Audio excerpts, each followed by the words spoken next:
How America become a super power. America एक विश्व महाशक्ति कैसे बना? तो इसके पीछे के चार मेन रीजन है। पहला रीजन तो ये हमें देखना होगा कि अमेरिका का जो इकोनॉमी है, जीडीपी है, वो इतना ग्रोथ कैसे किया।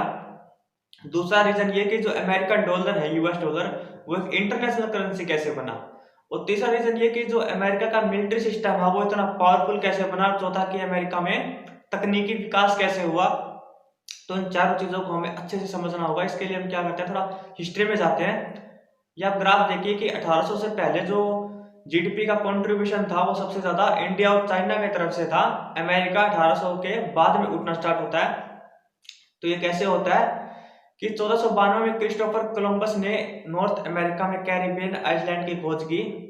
तो फिर उसके बाद में यूरोपियन लोगों को अमेरिका के बारे में पता लगा। तो यूरोप के लोगों ने फिर वहां पे कोलोनाइजेशन की स्टार्टिंग कर दी। उस समय अमेरिका में नेटिव अमेरिकन और रेड इंडियन जैसी प्रजाति रहती थी। फिर यूरोप के बाद में वहां पे स्पेनिश लोग आए। स्पेनिश लोगों ने क्या किया कि साउथ अमेरिका में कोलोनाइजेशन की स्टार्ट की। यही रीजन है कि साउथ अमेरिका में स्पेनिश लैंग्वेज ज्यादा बोली जाती है। फिर स्पेन के बाद में फ्रांसीसी लोगों ने वहां पे कोलोनाइजेशन की स्टार्ट की।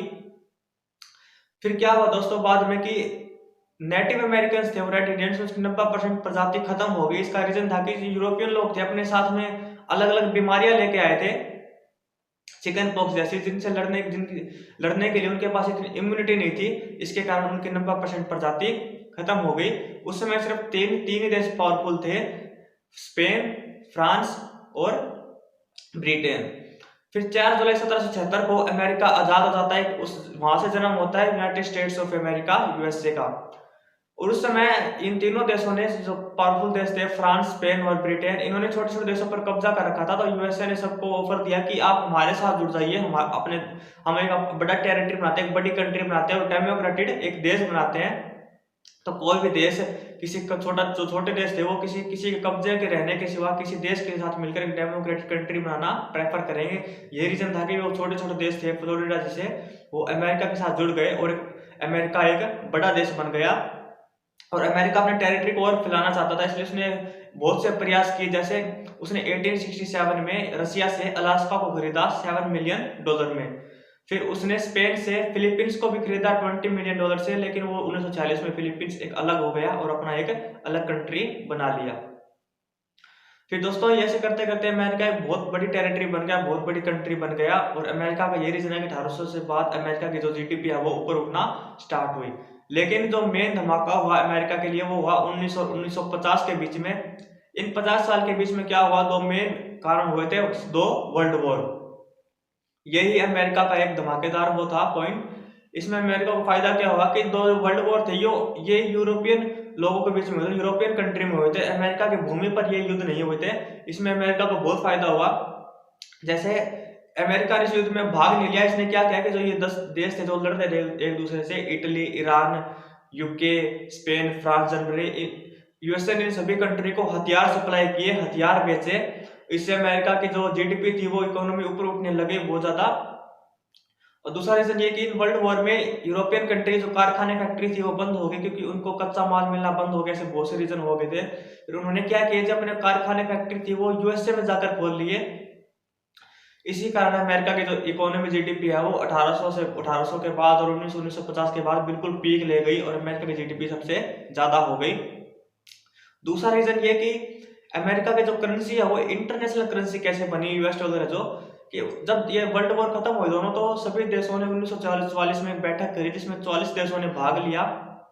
तो उन्होंने फैसला किया कि हम ना यूएस डॉलर को खरीद लेते हैं सभी, क्योंकि उस समय यूएस डॉलर थी वो स्टेबल करेंसी थी और बाकी देशों की जो आर्थिक स्थिति थी वो बिल्कुल खराब हो चुकी थी। तो उन्होंने क्या किया कि अमेरिकन डॉलर को खरीद लिया। इससे अमेरिकन डॉलर है वो एक इंटरनेशनल करेंसी बन गया, उसमें उसको बहुत फायदा हुआ।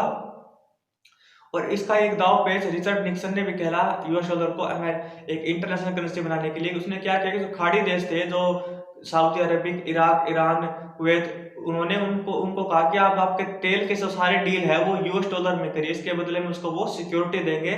फिर वो सभी तेल के जो डील ट्रांजेक्शन है वो यूएस डॉलर में होने लगे और इसी प्रकार जो अमेरिकन डॉलर है वो इंटरनेशनल करेंसी बन गया और आज 90% ट्रांजेक्शन है वो यूएस डॉलर में होते हैं। और तीसरा रीजन ये कि दोस्तों अमेरिका का जो मिलिट्री सिस्टम है वो इतना पावरफुल कैसे बना। तो दोस्तों 1950 के बाद में सिर्फ दो देश पावरफुल बचे थे, एक सोवियत संघ और एक अमेरिका। तो इन दोनों के बीच में कोल्ड वॉर चल रहा था। कोल्ड वॉर में एक दूसरे से नहीं लड़ रहे थे। इन्होंने क्या किया कि अलग अलग देशों को अपने साथ करने का इन्होंने प्रयास किया। इसमें अमेरिका क्या करता था कि अगर कोई कंट्री की सरकार उससे अमेरिका के खिलाफ है तो उसकी उस देश की अपोजिट पार्टी को फंडिंग करता था और वहां की सरकार को गिरा देता था।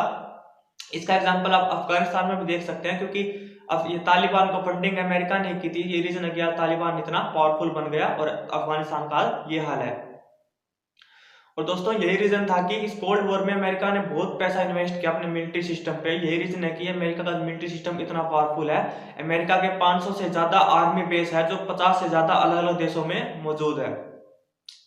और दोस्तों चौथा रीजन मेन ये कि अमेरिका का तकनीकी विकास कैसे हुआ। दोस्तों इसका ऐसे देख सकते हो आप कि जो अमेरिका की पॉलिसी है वो टैलेंट को अट्रैक्ट करती है। जैसे आप देख सकते हो बहुत से व्यक्ति हैं जो अमेरिका में जाकर सक्सेस हुए, फेमस हुए हैं, जैसे अल्बर्ट आइंस्टाइन, कल्पना चावला, सत्या नाडेला, सुंदर पिचाई, एलोन मस्क। ऐसे लोग थे जो अमेरिका में जाकर एक सक्सेसफुल पीपल बने। और दोस्तों अगर इन सभी बड़े रीजन को हटाकर हम छोटे छोटे रीजन भी देखें कि किस देश, इसके लिए हम देख सकते हैं किस देश की फिल्मों ने सबसे ज्यादा विश्व भर में प्रभाव डाला है, किस देश की कंपनी ने विश्व भर में सबसे ज्यादा फेमस है, किस देश ने सबसे ज्यादा नोबेल प्राइज जीते हैं, किस देश ने सबसे ज्यादा ओलंपिक मेडल जीते हैं। अगर हम सभी क्वेश्चन का आंसर देखें तो इन सभी का एक ही आंसर निकलता है, अमेरिका, अमेरिका और अमेरिका। तो दोस्तों ये थी कुछ पॉइंट फैक्ट्स जिनकी वजह से हमें पता चलता है कि how America become a super power. अगर आपको वीडियो अच्छे लगे तो प्लीज चैनल को सब्सक्राइब करिए और वीडियो लाइक करिए।